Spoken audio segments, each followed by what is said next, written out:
మ్మ్, ఒక అత్యంత వేగంతో దూసుకుపోయే రైలు ఇంజిన్ను ఊహించుకోండి. ఓ ఇంట్రెస్టింగ్. ఆ ఆ ఇంజిన్లో ఇంధనం పూర్తి స్థాయిలో మండుతూ ఉంటుంది. చక్రాలు కూడా అత్యంత వేగంగా తిరగడానికి రెడీగా ఉంటాయి. కానీ ఆ రైలు నడిపే డ్రైవర్కి మాత్రం ముందున్న ట్రాక్ క్లియర్గా ఉందో లేదో పూర్తిగా తెలియదు. అంటే ఒక రకమైన బ్లైండ్ స్పీడ్ అన్నమాట. ఖచ్చితంగా. సరిగ్గా ఇలాంటి ఒక అసాధారణమైన కొంచెం టెన్షన్తో కూడిన మానసిక స్థితినే మేషరాశివారు ఈ వారం ఫేస్ చేయబోతున్నారని మన రీసోర్సెస్ స్పష్టం చేస్తున్నాయి. అంటే 17th మే 2026 నుండి 24th మే 2026 వరకు అన్నమాట. ఈరోజు మన డీప్ డైవ్ టాపిక్ ఇదే. రైట్. ఇది చాలా ఆసక్తికరమైన సమయం వాళ్ళకి. అవును. సరే, దీన్ని కాస్త డీకోడ్ చేద్దాం. ఇది కేవలం ఏదో జ్యోతిష్య అంచనాలు చదివి వినిపించే సెషన్ కాదు. ఆ అంచనాల్లో ఉన్న ఆ రా ఎనర్జీని అర్థం చేసుకుని మన కెరియర్, హెల్త్, అలాగే పీస్ ఆఫ్ మైండ్ కోసం ఒక స్ట్రాటజీలా ఎలా వాడుకోవచ్చో విశ్లేషించడమే మన మెయిన్ మిషన్. ఎగ్జాక్ట్లీ. మన సోర్సెస్ అన్నీ చూసినప్పుడు ఒక పాయింట్ చాలా బలంగా రిపీట్ అవుతోంది. ఏంటంటే మేషరాశిలో కుజుడి సంచారం వల్ల అపారమైన ఎనర్జీ, ధైర్యం, ఆత్మవిశ్వాసం ఒక్కసారిగా ఉప్పొంగుతాయి అని. అసలు ఈ గ్రహాల మూమెంట్ వల్ల ఇంత ఎనర్జీ ఎలా వస్తుందంటారు? దీని వెనుకున్న లాజిక్ ఏంటి? ఈ విషయాన్ని అర్థం చేసుకోవాలంటే అసలు కుజుడు అంటే ఏంటో మనం తెలుసుకోవాలి. అంటే మన ప్రాచీన గ్రంథాల ప్రకారం కుజుడు అంటే కేవలం ఆకాశంలో ఉండే ఒక గ్రహం కాదు. ఓకే, మరేంటి? అది మన శరీరంలో, మనస్సులో ఉండే అగ్నితత్వానికి సింబల్ అన్నమాట. అంతులేని ఎనర్జీకి, ఒక పనిని ఎలాగైనా కంప్లీట్ చేయాలనే పట్టుదలకు అదొక ప్రతీక. ఇప్పుడు ఆ కుజుడు మేషరాశిలోకి రావడం అంటే ఏంటంటే ఒక పవర్ఫుల్ లీడర్ చాలా రోజుల తర్వాత మళ్ళీ తన సొంత ఆఫీస్కి తిరిగి రావడం లాంటిది. వావ్, అంటే ఫుల్ కంట్రోల్లో ఉంటారన్నమాట. ఖచ్చితంగా. అక్కడ ఎవరూ అతన్ని ఆపలేరు కదా. అందుకే ఎప్పుడో ఆగిపోయిన పనులు, ఇక ముందు కదలవు అని వదిలేసిన ప్రాజెక్టులు కూడా ఈ వారం సడన్గా ఊపందుకుంటాయి. మనుషుల్లో ఒక అసాధారణమైన చైతన్యం వస్తుంది. వినడానికి చాలా బాగుంది. బాగుంది, కానీ ఇక్కడే ఒక చిన్న ప్రమాదం కూడా దాగి ఉంది. ఈ ముడి శక్తికి, అంటే ఆ రా ఎనర్జీకి ఏది సృజనాత్మకమైనదో, ఏది విధ్వంసకరమైనదో తెలియదు. అది ఒక ఇల్లు కట్టడానికైనా ఉపయోగపడొచ్చు, లేదా ఉన్న ఇంటిని కాల్చేయడానికైనా కారణం కావచ్చు. బాబోయ్, అంటే చాలా కేర్ఫుల్గా ఉండాలన్నమాట. అవును. ఈ అపారమైన శక్తిని ఒక ఆర్డర్లో, సరైన దారిలో ఎలా పెట్టాలన్నదే ఈ వారం ఎదురయ్యే అతిపెద్ద టాస్క్. అంటే మీరు చెప్పేది చూస్తుంటే ఈ ఎనర్జీని ఒక పవర్ఫుల్ రేస్ కార్ ఇంజిన్తో పోల్చవచ్చు కదా? ఖచ్చితంగా పోల్చవచ్చు. ఇంజిన్ అత్యంత శక్తివంతంగా ఉన్నప్పుడు రేస్ ట్రాక్ మీద విపరీతమైన స్పీడ్తో దూసుకుపోవచ్చు. వృత్తిపరమైన జీవితంలో, అంటే కెరియర్లో ఈ స్పీడ్ చాలా మిరాకిల్స్ క్రియేట్ చేస్తుంది. కానీ సరైన టైంలో బ్రేక్ వేయడం తెలియకపోతే కష్టం. అవును. ఆ కోపాన్ని, ఆవేశాన్ని కంట్రోల్ చేసుకోలేకపోతే యాక్సిడెంట్ అవడం గ్యారంటీ. నిజమే. అయితే ఈ వేగాన్ని మనం కార్పొరేట్ లేదా ఆఫీస్ వాతావరణానికి లింక్ చేసి చూస్తే మన సోర్సెస్ ప్రకారం ఈ వారం ఎంప్లాయీస్కి ఆఫీస్లో మంచి రికగ్నిషన్ వస్తుందట. అప్పటి వరకు మౌనంగా తమ పని తాము చేసుకునేవాళ్లు కూడా సడన్గా మీటింగ్స్లో చాలా కాన్ఫిడెంట్గా మాట్లాడటం మొదలు పెడతారు. అది వాళ్ళ కెరియర్కి చాలా ప్లస్ అవుతుంది కదా. అవును. ఈ ఆకస్మిక మార్పును ఉన్నతాధికారులు కూడా గమనించి వాళ్ళకి కొత్త బాధ్యతలు, ప్రశంసలు ఇస్తారని అంచనాలు చెబుతున్నాయి. ఆ రేస్ కార్ ఎగ్జాంపుల్ ఇక్కడ కరెక్ట్గా సరిపోతుంది. ఆ స్పీడ్ వల్ల కేవలం గుర్తింపు మాత్రమే కాదు, ఎప్పుడో ఆగిపోయిన ప్రమోషన్ డిస్కషన్స్ కూడా మళ్లీ పాజిటివ్గా స్టార్ట్ అవుతాయి. ఈ ధైర్యం, ఆత్మవిశ్వాసం ఇంటర్వ్యూలలో చాలా బాగా పనిచేస్తాయి. అంటే కొత్త జాబ్స్ వచ్చే ఛాన్స్ ఉందంటారా? ఖచ్చితంగా. కొత్త కంపెనీల నుండి కాల్స్ వచ్చే సూచనలు బలంగా ఉన్నాయి. ఇక ఫారిన్ వెళ్లాలనుకునే వాళ్లకి వీసా లేదా పాస్పోర్ట్ పనుల్లో ఉన్న అడ్డంకులు వాటంతట అవే క్లియర్ అయిపోతాయి. అది చాలా మంచి న్యూస్. మరి బిజినెస్ వాళ్ల సంగతి ఏంటి? వ్యాపార రంగం విషయానికొస్తే ఈ కుజుడి ఎనర్జీ కొన్ని స్పెసిఫిక్ రంగాలపై చాలా పాజిటివ్ ఇంపాక్ట్ చూపిస్తుందని సోర్సెస్ చెబుతున్నాయి. ముఖ్యంగా online business, food industry, construction, electronics మరియు సోషల్ మీడియా రిలేటెడ్ వ్యాపారాలు చేసేవారికి ఇది సూపర్ టైం అన్నమాట. ఈ రంగాలే ఎందుకంటారు? లాజిక్ చాలా సింపుల్ అండి. కన్స్ట్రక్షన్ అనేది భౌతికమైన శక్తితో లింక్ అయి ఉంటుంది. ఎలక్ట్రానిక్స్ అనేది నేరుగా ఎనర్జీ ఫ్లోకి సంబంధించింది. ఇక సోషల్ మీడియా అనేది ఫాస్ట్ కమ్యూనికేషన్. ఈ రంగాలన్నీ కుజుడి వేగానికి, ఆ అగ్ని తత్వానికి పర్ఫెక్ట్గా సింక్ అవుతాయి. ఓహో, అలా సింక్ అవుతోందన్నమాట. ఈ బిజినెస్ల గురించి వింటుంటే ఫైనాన్షియల్గా కూడా ఒక మంచి పిక్చర్ కనిపిస్తోంది. కొత్త ఇన్కమ్ సోర్సెస్ ఓపెన్ అవ్వడం, ముఖ్యంగా యూట్యూబ్, సోషల్ మీడియా ద్వారా రాబడి పెరగడం లాంటివి ఎక్స్పెక్ట్ చేయొచ్చు. అవును, ఫైనాన్షియల్గా చాలా యాక్టివ్గా ఉంటారు. ఇంకో ఇంట్రెస్టింగ్ పాయింట్ ఏంటంటే ఎప్పుడో ఆగిపోయిన డబ్బు అంటే ఇక రాదు అనుకున్న మొండి బకాయిలు కూడా ఈ వారం తిరిగి వస్తాయట. దీనివల్ల వాళ్ళ పాత అప్పుల టెన్షన్స్ చాలా వరకు తగ్గుతాయి. అది నిజంగా పెద్ద రిలీఫ్ వాళ్ళకి. కానీ అదే ఇక్కడే మన సోర్సెస్ ఒక పెద్ద రెడ్ ఫ్లాగ్ కూడా రైజ్ చేశాయి. ఇంత పాజిటివ్గా ఉన్నప్పటికీ కోపంలో ఎలాంటి ఆర్థిక నిర్ణయాలు తీసుకోకూడదని గట్టిగా వార్నింగ్ ఇచ్చాయి. అవును, ఇతరుల మాటలు నమ్మి కొత్త పెట్టుబడులు పెట్టకూడదని కూడా ఉంది కదా. కరెక్ట్, అదే నా డౌట్. ఒక వ్యక్తికి ఇంత కాన్ఫిడెన్స్ ఉండి అన్నీ సక్సెస్ అవుతున్నప్పుడు కొత్త పెట్టుబడుల విషయంలో ఎందుకంత అలర్ట్గా ఉండాలి అంటారు? ఏంటంటే ఆత్మవిశ్వాసం లిమిట్ క్రాస్ చేస్తే అది ఓవర్ కాన్ఫిడెన్స్గా మారుతుంది. కుజుడు ఇంపాక్ట్ వల్ల తాము పట్టుకున్నదల్లా బంగారం అవుతుందని ఒక ఇల్యూజన్ క్రియేట్ అవుతుంది మైండ్లో. ఓ, అంటే బ్లైండ్ రిస్క్ తీసుకునే ఛాన్స్ ఉందన్నమాట. అవును, సరిగ్గా ఇలాంటి టైంలో ఎవరైనా వచ్చి ఒక అద్భుతమైన కానీ రిస్కీ ఇన్వెస్ట్మెంట్ గురించి చెప్తే అసలు ఆలోచించకుండా ఆవేశంతో డబ్బులు పెట్టేస్తారు.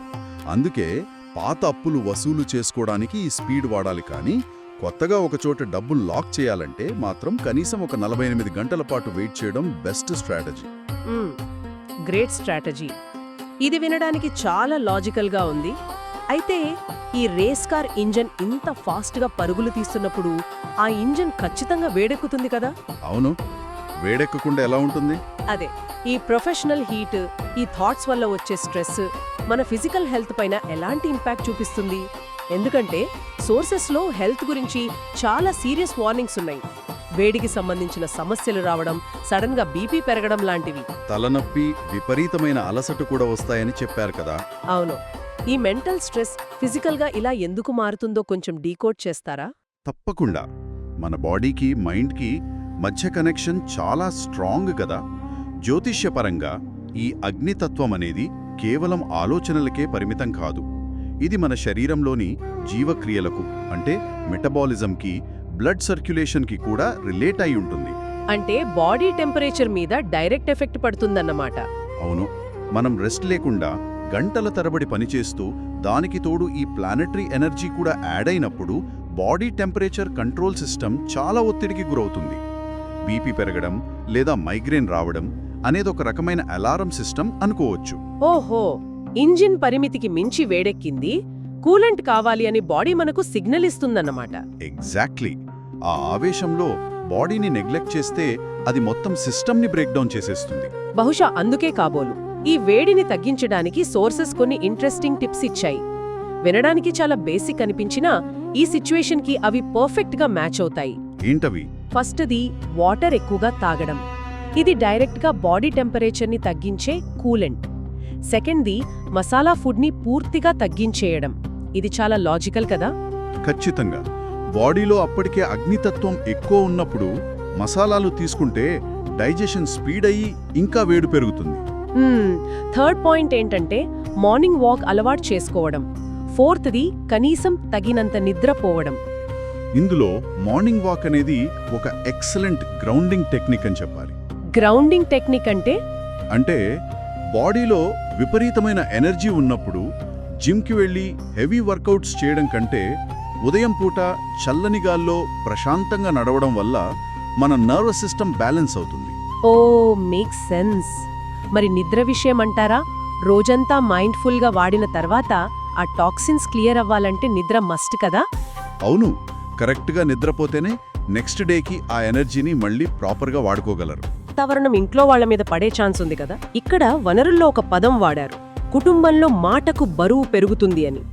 అవును, ఈ మాటకు బరువు పెరగడం అనే దాన్ని నేను ఒక మెగాఫోన్తో పోలుస్తాను. మెగాఫోన్ ఎలా అంటే మీ చేతిలో మెగాఫోన్ ఉన్నప్పుడు మీరు చెప్పేది అందరికీ చాలా స్పష్టంగా, పెద్దగా వినిపిస్తుంది. మంచి విషయాలు చెప్పడానికి అది సూపర్గా ఉపయోగపడుతుంది. కానీ మీరు మీ ఆఫీస్ ఫ్రస్ట్రేషన్ టోన్లో గట్టిగా మాట్లాడితే ఆ మెగాఫోన్ వల్ల ఇంట్లో ఉన్న వాళ్ళందరూ ఉలిక్కి పడతారు కదా, వాతావరణం అంతా పాడవుతుంది.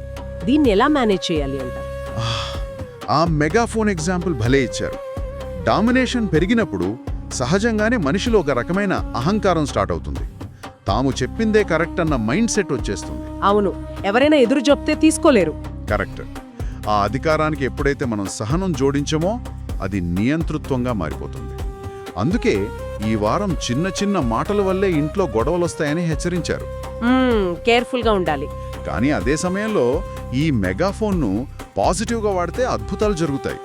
ఇంట్లో ఎప్పటి నుంచో ఆగిపోయిన శుభకార్యాల డిస్కషన్స్ని ఒక కొలిక్కి తీసుకురావచ్చు. దూరమైన బంధువులను కలపొచ్చు. ముఖ్యంగా పేరెంట్స్ హెల్త్కి సంబంధించి సరైన టైంలో కరెక్ట్ డెసిషన్స్ తీసుకోవడానికి ఈ ఇనిషియేటివ్ చాలా హెల్ప్ అవుతుంది. వావ్, అంటే ఆ ఎనర్జీని ఎటు డైరెక్ట్ చేస్తున్నామన్నది ఇంపార్టెంట్ అన్నమాట. ఇక దాంపత్య జీవితం, రొమాంటిక్ రిలేషన్స్ విషయానికొస్తే ఈ అగ్నితత్వం వల్ల భార్యాభర్తల మధ్య చిన్న చిన్న గొడవలు రావడం కామన్.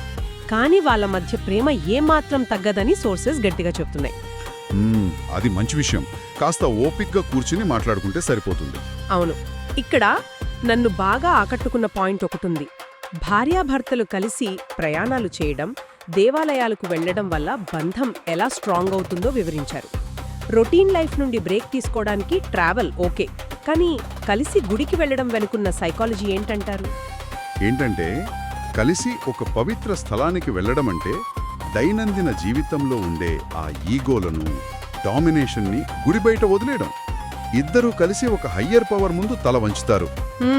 చాలా డీప్ థాట్ ఇది. గుడుల నిర్మాణం, అక్కడి వైబ్రేషన్స్ సహజంగానే మన నాడీ వ్యవస్థను కూల్ చేస్తాయి. ఇద్దరూ కలిసి ఒకే ఫోకస్తో అడుగులు వేస్తున్నప్పుడు వాళ్ళ మెంటల్ ఫ్రీక్వెన్సీ మ్యాచ్ అవుతుంది. ఆ పీస్ ఆఫ్ మైండ్లో ఇంట్లో తీసుకోలేకపోయిన టఫ్ డెసిషన్స్ కూడా ఏకాభిప్రాయంతో తీసుకునే కెపాసిటీ వాళ్ళకు వస్తుంది. ఎక్సలెంట్. అలాగే ఉమెన్ అండ్ స్టూడెంట్స్ గురించి కూడా ప్రస్తావించారు. గృహిణులకు ఇంట్లో వాల్యూ పెరగడం, గోల్డ్ కొనాలనే ఇంట్రెస్ట్ రావడం అనేది వాళ్ళ ఫైనాన్షియల్ గ్రోత్కి సింబల్ లాంటిది. వర్కింగ్ ఉమెన్ అయితే ఈ కుజుడ్ ఎనర్జీని వాడుకుని ఆఫీస్లో ప్రెషర్ని హ్యాండిల్ చేసి ఒక మంచి గుర్తింపు తెచ్చుకుంటారు. అవును, ఆడవాళ్లకిది చాలా పాజిటివ్ టైం. ఇక స్టూడెంట్స్ పరిస్థితి అయితే చాలా క్రూషియల్. ఈ వారం వాళ్ళకి కాన్సంట్రేషన్ పీక్స్లో ఉంటుందట. కాంపిటేటివ్ ఎగ్జామ్స్కి ప్రిపేర్ అయ్యే వాళ్ళకి ఇది గోల్డెన్ ఛాన్స్. కానీ వాళ్ళకు ఒక వార్నింగ్ కూడా ఉంది కదా మన సోర్సెస్లో. అవును, ఇక్కడే ఒక పెద్ద ట్రాప్ ఉంది. మొబైల్ వాడకం బాగా తగ్గించాలని, లేట్ నైట్స్ మేల్కోకూడదని స్ట్రిక్ట్ వార్నింగ్ ఉంది. అంటే వాళ్లలో ఉన్న మెంటల్ ఎనర్జీ ఒక ఫ్లడ్ లైట్ లాంటిది. దాన్ని బుక్స్ మీద ఫోకస్ చేస్తే అంత క్లియర్గా అర్థమవుతుంది. కానీ అదే ఫ్లడ్ లైట్ ని స్క్రీన్ మీద పెడితే ఆ స్క్రీన్ వల్ల ఏకాగ్రతను మొత్తం పీల్చేస్తాను. కరెక్ట్. అవును కదా. కుజుడు ఇచ్చే ఆ ఫోకస్ ఒక వెపన్ లాంటిదండి. దాన్ని ఎటు తిప్పితే అటు రిజల్ట్ వస్తుంది. సోషల్ మీడియా మీద పెడితే టైం వేస్ట్, దానికి తోడు స్లీప్ సైకిల్ పాడైపోయి నెక్స్ట్ డే బ్రెయిన్ బ్లాక్ అయిపోతుంది. అందుకే ఆ ఫోకస్ని కేవలం స్టడీస్ పైనే ఉంచాలి. రైట్. ఇప్పుడు ఈ ఎనర్జీని, ఈ బంధాలను బ్యాలెన్స్ చేయడానికి సోర్సెస్ సూచించిన lucky colours, numbers and rituals గురించి కొంచెం డీప్గా మాట్లాడదాం. షూర్. అదృష్ట రంగులుగా ఎరుపు, ఆరెంజ్, గోల్డెన్ ఎల్లో అని చెప్పారు. జనరల్గా మనకొక డౌట్ రావచ్చు, అసలు ఒక రెడ్ షర్ట్ వేసుకుంటే కాన్ఫిడెన్స్ ఎలా పెరుగుతుంది అని. కానీ దీని వెనుక ఉన్న కలర్ సైకాలజీ గురించి ఆలోచిస్తే చాలా ఆశ్చర్యం కలుగుతుంది. ఖచ్చితంగా. రంగులంటే ఏంటంటే అవి జస్ట్ కలర్స్ కాదు, లైట్ ఫ్రీక్వెన్సీస్. ఈ ఎరుపు రంగుకి అన్నిటికంటే ఎక్కువ వేవ్ లెంగ్త్ ఉంటుంది. అది మన కళ్ళ ద్వారా బ్రెయిన్ని రీచ్ అయినప్పుడు నాడీ వ్యవస్థలో ఒక రకమైన అప్రమత్తత, అంటే అలర్ట్నెస్ని క్రియేట్ చేస్తుంది. ఓ, అంటే అది మనకు తెలియకుండానే వర్క్ చేస్తుందన్నమాట. అవును, అది మనకు ధ్యేయాన్ని గుర్తు చేసే ఒక సైకలాజికల్ యాంకర్ లాగా పనిచేస్తుంది. అలాగే నంబర్స్ 1, 3 అండ్ 9 ఈ వారం లక్కీ అని చెప్పారు కదా. న్యూమరాలజీలో 9 అనేది కుజుడికి సంబంధించిన నంబర్. ఇది కంప్లీట్ ఎనర్జీకి, టార్గెట్ రీచ్ అవటానికి సింబల్. ఇంపార్టెంట్ పనులు చేసేటప్పుడు ఈ నంబర్స్ని వాడుకోవడం ఒక మంచి స్ట్రాటజీ అన్నమాట. ఇక పూజా విధానాల విషయానికొస్తే ఆ డీటెయిల్స్ నన్ను ఇంకా సర్ప్రైజ్ చేశాయి. అవునా? ఎందుకు? ఈ వారం కనీసం 2 సార్లు, అంటే ట్యూస్డే మరియు సాటర్డే గుడికి వెళ్లాలని చెప్పారు. ఆరాధించాల్సిన దేవుళ్లుగా సుబ్రహ్మణ్య స్వామి, ఆంజనేయ స్వామి, దుర్గాదేవుల పేర్లు సూచించారు. గమనిస్తే వీరెవ్వరూ ప్రశాంతంగా ధ్యానం చేసుకునే దేవుళ్లు కారు, అందరూ అడ్డంకులను ఛేదించే వారియర్స్. ఈ అగ్రెసివ్ కుజుడి ఎనర్జీని బ్యాలెన్స్ చేయడానికి ఇలాంటి పవర్ఫుల్ దేవుడిని ఎందుకు సెలెక్ట్ చేశారో అర్థమవుతోంది. కరెక్ట్ డైరెక్షన్ చూపించాలి. సుబ్రహ్మణ్య స్వామి, దుర్గాదేవి ఆరాధన అంటే ఏంటంటే ఆ రా ఎనర్జీని క్రమశిక్షణతో కూడిన శక్తిగా మార్చడానికి ఒక అద్భుతమైన మార్గం. మీ కోపాన్ని భక్తి మార్గంలోకి మళ్లించడం ద్వారా ఆ నెగటివిటీ కాలిపోయి కేవలం ప్యూర్ ఫోకస్ మాత్రమే మిగులుతుంది. చాలా క్లియర్గా చెప్పారు. ఈ పూజా విధానాలను కూడా సోర్సెస్లో భలే స్టెప్ బై స్టెప్గా వివరించారు. మంగళవారం రోజు ఉదయం స్నానం చేసి ఎరుపు పువ్వులతో పూజ చేయాలి. ఆ తర్వాత ఓం అంగారకాయ నమః అనే మంత్రాన్ని ఖచ్చితంగా 27 సార్లు జపించాలి అని చెప్పారు. అవును, ఇవన్నీ వింటుంటే ఏదో ఒక పవర్ఫుల్ ఫోకస్ టెక్నిక్ లాగా ఉంది కదా. అదే కదా, రోజంతా అల్లకల్లోలంగా ఉన్న బ్రెయిన్ని ఒక ట్రాక్లో పెట్టడానికి డిజైన్ చేసిన టెక్నాలజీలాగా అనిపిస్తుంది. ఆంజనేయ స్వామికి బెల్లం, వడలు నైవేద్యంగా పెట్టడం, తమలపాకులు సమర్పించడం, ఇరుపు వస్త్రం దానం చేయడం, ఇవన్నీ ఎర్త్కి, ఎనర్జీకి ఉన్న కనెక్షన్ని చూపిస్తున్నాయి. కరెక్ట్. మళ్ళీ ఫ్రైడే రోజు దుర్గాదేవి ముందు నిమ్మకాయ దీపం వెలిగించి కుంకుమార్చన చెయ్యాలట. నిమ్మకాయలోని అసిడిటీ, వెలుగుతున్న దీపం, ఇదంతా చూస్తుంటే వీక్ మొత్తం అక్యుములేట్ అయిన నెగటివ్ ఎనర్జీని క్లీన్ చేసే ఒక ప్రాసెస్ లాగా ఉంది. మీరు చెప్పిన విశ్లేషణ పక్కాగా సరిపోతుంది. అసలు ఆ మంత్రాన్ని 27 సార్లు ఎందుకు చదవాలి? ఊరికే చెప్పిన నంబర్ కాదది. 27 నక్షత్రాలు ఒక కంప్లీట్ టైం సైకిల్ని చూపిస్తాయి. ఒకే మంత్రాన్ని మనం రిపీట్ చేస్తున్నప్పుడు మన శ్వాస కంట్రోల్లోకి వస్తుంది. అంటే బ్రీదింగ్ ప్యాటర్న్ మారుతుందన్నమాట. అవును, గుండె స్పందన నార్మల్ అవుతుంది, ఆందోళన తగ్గిపోయి మనసు ఒకే బిందువు దగ్గర సెట్ అవుతుంది.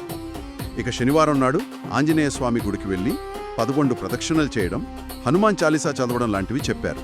నవగ్రహాలకు 9 ప్రదక్షిణలు చేసి నువ్వుల నూనె దీపం కూడా వెలిగించాలి కదా. నమః అని 108 సార్లు జపించాలి. ఇదొక complete physical and mental reset లాంటిది. వారం మొత్తం రేస్ కార్లా పరుగులు తీసిన మనస్సుకు ఈ ప్రదక్షిణలు, ఈ జపం అనేది ఒక పీస్ఫుల్ ఎండింగ్ని ఇస్తాయి. వావ్, ఇదంతా చూస్తుంటే ఇది కేవలం ఏదో మతపరమైన ఆచారం కాదు, ఒక కంప్లీట్ లైఫ్ స్టైల్ మేనేజ్మెంట్ లాగా అనిపిస్తోంది. సరే, ఇప్పటిదాకా మనం చాలా డీప్గా చర్చించిన విషయాలను ఒకసారి సమ్మరైజ్ చేస్తే, ష్యూర్. ఈ వారం మేషరాశి వారికి ధైర్యం, కాన్ఫిడెన్స్ అన్లిమిటెడ్గా ఉంటాయి. ఆ ఉప్పొంగే ఎనర్జీతో కెరియర్, బిజినెస్లో ఫాస్ట్గా గ్రో అవుతారు. ఆగిపోయిన డబ్బులు కూడా వెనక్కి వస్తాయి. కానీ ఆవేశం పనికిరాదు. కొత్త ఇన్వెస్ట్మెంట్స్ విషయంలో కనీసం 48 గంటల వెయిటింగ్ పీరియడ్ అవసరం. అలాగే స్ట్రెస్ వల్ల వచ్చే బీపీ, హీట్ని కంట్రోల్ చేయడానికి వాటర్ బాగా తాగాలి, మసాలాలు తగ్గించాలి, నిద్రపోవాలి. ఎగ్జాక్ట్లీ. ఛానలీలో మాట్లాడేటప్పుడు మన చేతిలో ఒక మెగాఫోన్ ఉందన్న స్పృహతో ఆ డామినేషన్ని తగ్గించి ప్రేమతో వ్యవహరించాలి.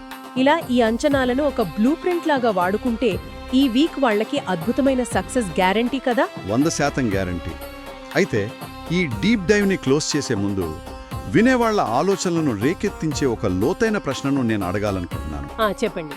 అసలు గ్రహాలు, జ్యోతిష శాస్త్రం అనేవి నిజంగానే లక్షల మైళ్ల దూరం నుండి మన జీవితాలను కంట్రోల్ చేస్తూ మన ఫ్యూచర్ని డిసైడ్ చేస్తాయా? లేక మనిషిలో అప్పటికే దాగి ఉన్న అంతులేని శక్తిని, క్రమశిక్షణను తట్టిలేపే ఒక అద్భుతమైన సైకలాజికల్ మిర్రర్లా ఇవి పనిచేస్తాయా? Interesting angle. మన ఈ వారం మాట్లాడుకున్న లక్కీ కలర్స్ వేసుకోవటం, నెంబర్స్ ఫాలో అవడం, మరియు ఉదయాన్నే లేచి చేసే ఆ స్టెప్ బై స్టెప్ పూజా విధానాలు, ఇవన్నీ కేవలం లక్ని ఆకాశం నుండి ఆకర్షించే మ్యాజిక్ అని కాకుండా మన అల్లకల్లోలమైన మనసును ఒక డిసిప్లిన్ వైపు నడిపించే ఒక టూల్ లాగా భావిస్తే ఎలా ఉంటుంది? వావ్, ఎంత అద్భుతమైన ఆలోచన! ఇది నిజంగా మొత్తం పర్స్పెక్టివ్నే మార్చేస్తోంది. ఈ ప్రిడిక్షన్స్ని మనకు ఎదురుపడే ఫేట్లా కాకుండా మనలో ఉన్న పవర్ని ఎలా వాడుకోవాలో చెప్పే ఒక యూజర్ మాన్యువల్లా చూస్తే ఈ రిచువల్స్ అన్ని కూడా సైకలాజికల్ టూల్స్లా మారిపోతాయి. ఖచ్చితంగా. ఆ దీపం వెలిగించడం, ఆ నడక, ఆ మంత్రం అన్నీ కూడా మన లైఫ్ని మన కంట్రోల్లోకి తీసుకునే అవేర్నెస్నిస్తాయి. ఈ డీప్ డైవ్లో మనం అనలైజ్ చేసిన ఈ విషయాలు కేవలం ఇన్ఫర్మేషన్లా కాకుండా లైఫ్ ఇంకా బెటర్గా, స్ట్రాటజీగా బ్యాలెన్స్ చేసుకోవడానికి ఒక మంచి గైడ్లా హెల్ప్ అవుతాయని ఆశిస్తున్నాను. అవును, చాలా హెల్ప్ అవుతాయి. సరే, ఆ పాజిటివ్ థాట్తోనే మీ ప్రయాణాన్ని కంటిన్యూ చేయండి. మనం మళ్ళీ